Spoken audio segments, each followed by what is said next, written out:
কুমিল্লা বুড়িচং উপজেলার ৭ নং মোকাম ইউনিয়ন পরিষদের ৭ নং ওয়ার্ডের একদল মেধাবী যুবকদের উদ্যোগে করোনাকালীন সময় অক্সিজেন সেবার মধ্য দিয়ে ৭ নং ওয়ার্ডের একটি সংগঠন প্রতিষ্ঠা করেন, যেটির নামকরণ করা হয় মোকাম ৭ নং ওয়ার্ড ঐক্য পরিষদ।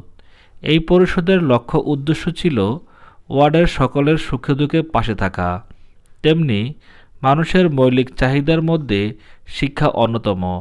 নতুন বছরের শুরুতে তাদের ওয়ার্ডের সকল কোমলমতি শিক্ষার্থীর মাঝে ১ বছরের শিক্ষা সামগ্রী উপহার হিসেবে তুলে দেন, যাতে শিক্ষার্থীরা লেখাপড়ায় আরও মনোযোগী হয়ে ওঠেন।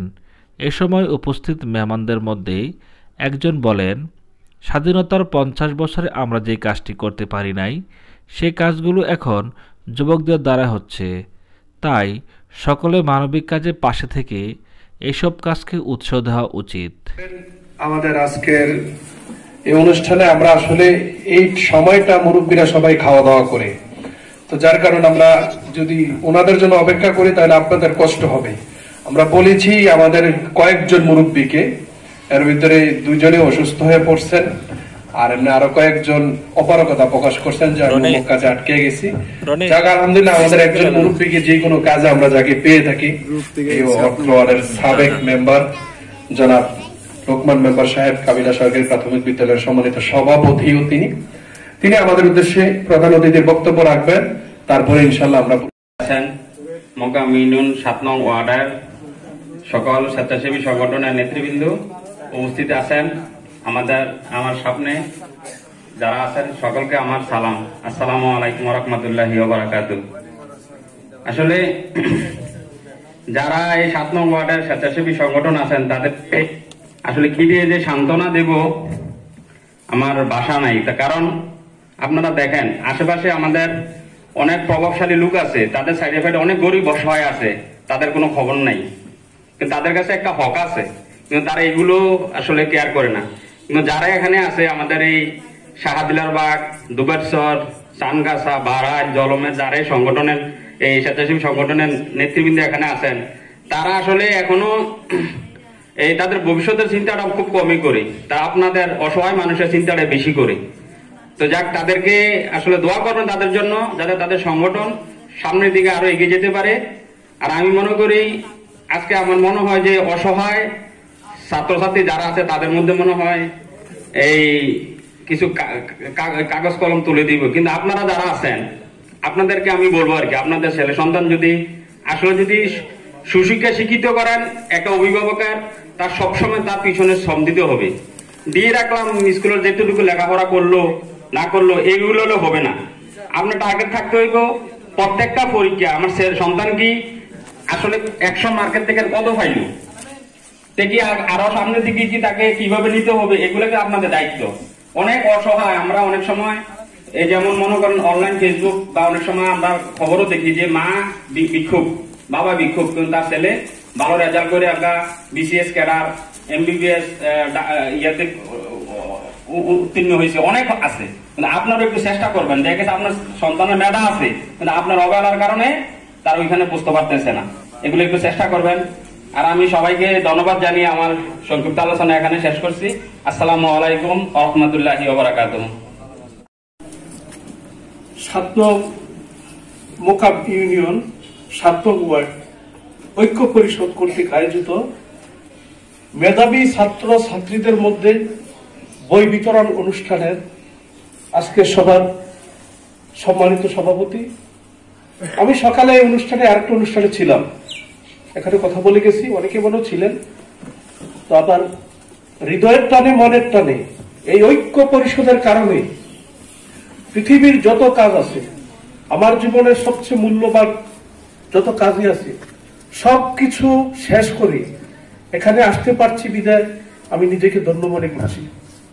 আজকের এই সভায় যারা কথা বলেছে, যারা উপস্থিত আছে, তারা আমাদের এই সমাজের এক একজন এক একটা মডেল। যেই কাজগুলো আমরা স্বাধীনতার 50 বছর পরে করতে পারি নাই, আজকে সেই কাজগুলো তারা করছে।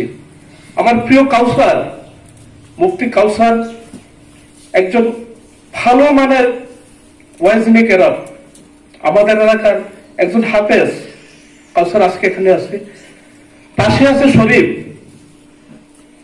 ব্যবসাটা বড় নয়, মানবিকতাটা বড় বিবেচনা করে উপস্থিত হয়েছে।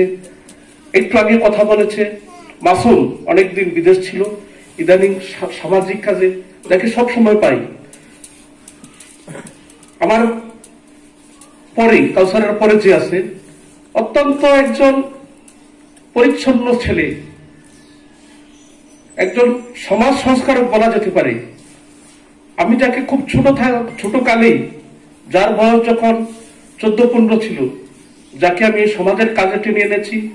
আমি একটা রাজনৈতিক দলের কর্মী, ওই রাজনৈতিক দলের কর্মী হিসাবে, সামাজিক হিসাবে আমি যাকে সবসময় পাই, আমার অত্যন্ত স্নেহাস্পদ, আপনাদের আমাদের সবার প্রিয় আবুল হাসান। পাশে রবিউল আছে, আছে, অনেকের নাম দিতে পারতেছি না। অনেক ছেলেরা আছে যারা এই ঐক্য পরিষদের সাথে জড়িত। বিশেষ করে হাসানের নাম না নিলে আমি নিজেকে খুব কষ্ট পাবো। হাসান অনেকদিন ধরে এই সংগঠনের সাথে জড়িত, সবাই জড়িত। তো তারা যে উদ্যোগ নিয়েছে, আমি যে কথাটা বলতে চেয়েছিলাম যে 50 বছরে আমরা পারি নাই। আমাদের এই এলাকার মধ্যে অনেক ধনাঢ্য ব্যক্তি আছে, অনেকে কোটি কোটি টাকার মালিক আছে, কিন্তু এই মহৎ কাজের উদ্যোগ নেওয়ার মতো মানুষ আমাদের সমাজে খুব কম। তার ঘরটাও নাই। সে এই মেয়েটা পুলিশে যখন চাকরির জন্য গেল, তখন তাকে চাকরিটা দিল না, বলল যে সে অসচ্ছ দরিদ্র, তাকে চাকরি দেওয়া যাবে না, ভূমিহীন তাকে চাকরি দেওয়া যাবে না। সরকার শিক্ষা বান্ধব সরকার, মাননীয় প্রধানমন্ত্রীর কাছে কানে যখন কথাটা গেল, উনি এরপরের দিন ওনাকে চাকরি দিলেন। উনি বললেন ভূমিহীন বলতে, দরিদ্র বলতে কিচ্ছু নেই, মেধা হলো পৃথিবীর সবচেয়ে বড় সম্পদ। এই পৃথিবীটা, এই দেশটা তারাই শাসন করতেছে যাদের মেধা ভালো, তারাই শাসন করতেছে। বড় লম্বা উঁচা মানুষ কিন্তু শাসন করে না, যাদের মেধা ভালো তারাই শাসন করতেছে। এখানে যারা আছে সবাই কাজ করছে, বাকি 2-1জনকে আগে আসতে হয় যে মাথায়, তাদের মধ্যে হাসান একজন অন্যতম, আমাদের খুব কাছের মানুষ। সবাই আমরা যারা আছি এখানে কারোর সাথে কোনো দ্বন্দ্ব নাই, আলহামদুলিল্লাহ। দ্বন্দ্ব নাই দেখে আমরা একত্রিত হতে পারছি, এবং এটা যেন একত্রে থাকতে পারে দোয়া করবেন। এই পর্যায়ে বক্তব্য রাখবেন আমাদের শাহদিনার বাগ প্রতিনিধি, নিমসার মডার্ন স্কুলের সম্মানিত শিক্ষক মোহাম্মদ হাসান।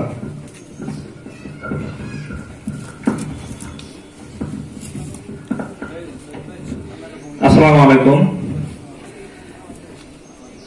আজকে মোকাম ইউনিয়নের 7 নং ওয়ার্ডের শিক্ষা সামগ্রী বিতরণ। শিক্ষা সামগ্রী বিতরণ আসলে অভিযোগ বিবেচনা করে এটা অন্যরকম হয়। তারপর আমরা চাচ্ছি আমাদের 5টি গ্রামে একত্রিত হয়ে আমাদের এই 5টি গ্রামের যে সকল শিক্ষার্থীরা শিক্ষা সামগ্রী এবং শিক্ষা বিষয়ক যে কোনো সমস্যায় যাতে তারা কোনো সমস্যায় না পড়তে পারে, আমরা এই সংগঠনের মাধ্যমে সেদিকেই লক্ষ্য রাখবো। আর আমার উদ্দেশ্য হচ্ছে কোন শিক্ষার্থী যাতে তার শিক্ষা সামগ্রী এবং পড়ালেখা যাতে বলতে না পারে যে আমি এটার জন্য লেখাপড়া করতে পারতেছি না, আমরা সেই সেবাটাই এখানে দেব। আর আপনাদের কাছে একটি মেসেজ দিচ্ছি, যদি কোন শিক্ষার্থী তার পড়ালেখার জন্য যতটুকু সহযোগিতা লাগে, ইনশাল্লাহ আমাদের এই ঐক্য পরিষদে আপনারা জানাবেন, আমরা যথেষ্ট পরিমাণ চেষ্টা করব তাদের পাশে থাকার জন্য।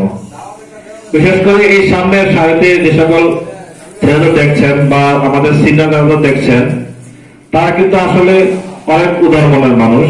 আর আমরা এই যুবকরা মিলেই কিন্তু আমাদের এই সংগঠনটা প্রতিষ্ঠা করা। আমাদের উদ্দেশ্য হচ্ছে আমরা 5 গ্রামের মানুষ একসাথে থেকে আমাদের এলাকার যত সমস্যা আছে সব সমাধান করার জন্য। তাই আপনারা কখনো লজ্জা রাখবেন না, আমাদের কাছে অন্তত অবগত করবেন। যেহেতু আমি আমার গ্রামের একজন প্রতিনিধি আছি, আমি বলবো আমার গ্রামের যারা এখানে আছেন অবশ্যই সবাই তাদের সমস্যাগুলো আমাদের কাছে তুলে ধরবেন। এরকম করে 5টি গ্রামে 5 জন করে প্রতিনিধি আছে, সবাই তাদের সমস্যাগুলো ওইখানে তুলে ধরবেন। আমরা যতটুকু পারি আপনাদের পাশে থাকার জন্য চেষ্টা করব। সবাইকে অসংখ্য ধন্যবাদ। আসসালামু আলাইকুম। আপনারা সবাই কেমন আছেন? আসলে শিক্ষা সামগ্রী বিতরণ মানে কি? আমরা এই জায়গায় যারা আসছি আর যারা দিতেছি, শিক্ষা সামগ্রী নেওয়া কিন্তু একটা ভাগ্যের বিষয়। আসলে এটা নেওয়া বড় কথা না, এটা যে আমি পাইলাম কি কারণে পাইলাম, আমাদেরকে কি কারণে দিতেছে এই জিনিসটা আমাকে বুঝতে হবে। আমি একজন মেধাবী ছাত্র, আমার বাবার আর্থিক অবস্থা দুর্বল, এই কারণে আমার দিতেছে, আমি এটা নিয়ে যেন উৎসাহ পাই, যেন আমার লেখাপড়া সামনে দিকে এগিয়ে নিতে পারি, এই কারণে এই জিনিসটা আমাদেরকে দেওয়া। এই জায়গায় যারা গার্জিয়ান আছেন, আমি তাদের উদ্দেশ্যে একটা কথা বলবো কি, আমরা সবাই মনে চিনেন যে নাজমুল সাকিব 80টা আরব কান্ট্রির ভিতরে 1 নম্বর হয়েছে। তার একটা উক্তি, সে তার মাকে বলতেছে, মা আমি একটু বাড়িতে যাব। তো মা বলছে, এখন কেন আসবা, ইন্ডিয়াতে যে প্রোগ্রাম আছে প্রোগ্রামটা কমপ্লিট করে আসো। তো নাজমুল সাকিব বলতেছে, মা 8 মাস ধরে আমি তোমাকে দেখি না। কয়ে, বাবা তুমি আইসা দেখো, আর যখন ফাঁস করবা তখন আইসা তুমি আমার মুখ দেখবা। তারা ভালো করছে কিছুর উদ্দেশ্যে কত বড় মা ত্যাগ স্বীকার করছে। এই ত্যাগ স্বীকারের প্রধান ভূমিকা হয়েছে মা যখন ভালো থাকবে, গার্ডিয়ানের প্রতি, ছেলেদের প্রতি কোন দৃষ্টি আকর্ষণ দিব, মার কতটুকু দৃষ্টি থাকবে, ছেলে কিন্তু কত সামনের দিকে এগিয়ে যাবে। আসসালামু আলাইকুম, সবাইকে মুবারক জানাচ্ছি। আসলে অনেক জায়গা থেকে আসছেন, অনেক কষ্ট করে আমাদের প্রোগ্রামকে সাফল্যমণ্ডিত করেছেন, এই কারণে অভিভাবকদেরকে জানাই আন্তরিক সালাম। আসসালামু আলাইকুম। আসলে আমাদের ঐক্য পরিষদ আমরা কিছুদিন আগে শুরু করেছিলাম যে আমরা সামাজিক কর্মকাণ্ডে আমরা কি করবো, সামাজিক কর্মকাণ্ডে অংশগ্রহণ করবো। যারা অসহায়, দরিদ্র বা সমাজে যে সমস্যাগুলো ফুটে উঠবে, আমরা এগুলা নিয়ে কাজ করবো। প্রথমে আমরা কাজ শুরু করছিলাম অক্সিজেন সিলিন্ডার নিয়ে। তো ইনশাল্লাহ আমরা ওই সেবাটা এখনো ঐক্য পরিষদের ব্যানারে 5টি গ্রাম মিলেই আমরা এখনো কার্যক্রম চলতেছে। তো এর পাশাপাশি আমরা ফোকাস করতেছি শিক্ষা খাতটাতে, কারণ আমরা যেহেতু স্টুডেন্ট, আমরা শিক্ষা খাতটা অবশ্যই বুঝি যে একজন ছেলেকে কিভাবে ভালো একটা স্কুল বা কলেজ বা ইউনিভার্সিটিতে কিভাবে চান্স পাওয়া যায়, এই কার্যক্রমগুলা যেহেতু আমরা এই ধাপগুলা গ্রাম থেকে উঠে আসা একজন স্টুডেন্ট, আপনাদের মতো, আমি বলি তোমাদের মতো যে ছাত্ররা এখন সামনে বসা, আমিও একটা সময় তোমাদের মধ্যেই পিছনে বসা ছিলাম। এখন আমাদের এই পর্যায়ে আসার জন্য কিছু শ্রম দিতে হয়। তোমাদের ক্লাসে 60 জন 70 জন স্টুডেন্ট থাকে, ওই 60 জন 70 জন স্টুডেন্টের মধ্যে 60 জন 70 জন স্টুডেন্ট কিন্তু ভালো জায়গায় যায় না। ভালো জায়গায় আসার জন্য ভালো কিছু করতে হয়, সেক্ষেত্রে অভিভাবকদের অবদান অনেক বেশি থাকে। রহমান, পিতা মাওলানা ওহিদুর রহমান, লামিয়া আক্তার, থাকবেন নুসরাত, দানগাছা পূর্বপাড়া মাস্টার বাড়ি। পিতা মাতাহীন, ওর কি বাবা মা নাই? জি, মেম্বার সাহেব, ওর বাবা মা কেউ নাই। সবাই দোয়া করবেন বাচ্চারা যাতে সুন্দরভাবে লেখাপড়া চালিয়ে যেতে পারে। মেম্বারশিপ সহ যারা অতিথিরা আসছেন, অভিভাবক বৃন্দ আসছেন, শিক্ষার্থী বৃন্দ আসছেন, সবাইকে আপনি কবুল আর মঞ্জুর করে দেন। বাচ্চাগুলোকে আপনি আদর্শ শিক্ষায় শিক্ষিত হওয়ার তৌফিক দান করে দেন। অভিভাবকদেরকে সচেতন হওয়ার তৌফিক দান করে দেন। আয় আল্লাহ, মোকাম 7 নং ওয়ার্ড ঐক্য পরিষদ যেন সমাজের উন্নয়নের সর্বাগ্রে ভূমিকা রাখতে পারে সেই তৌফিক দান করে দেন। আল্লাহ, যুবকদের এই প্রচেষ্টাকে আপনি কবুল করে নেন। আয় আল্লাহ, এলাকার বিভিন্ন গুণীজনেরা সাহায্য সহযোগিতা করে আমাদের এই সংগঠনকে এগিয়ে নিয়ে যাচ্ছেন। অনেক প্রবাসী ভাইয়েরা, ডাক্তার মুশতাক সাহেব সহ যারা সহযোগিতা করছেন, সবার এই সহযোগিতাকে আপনি কবুল করে নেন। আপনার হাবিবের উসিলা আমাদের দোয়া কবুল করে নেন। আল্লাহুম্মা সাল্লি ওয়া সাল্লিম ওয়া বারিক আলাইহি ওয়া সাল্লাল্লাহু তাআলা আলা খাইরি খালকি মুহাম্মদ ওয়া আলিহি ওয়া আসহাবিহি আজমাইন বিরহমাতিকা ইয়া আরহামার রাহিম।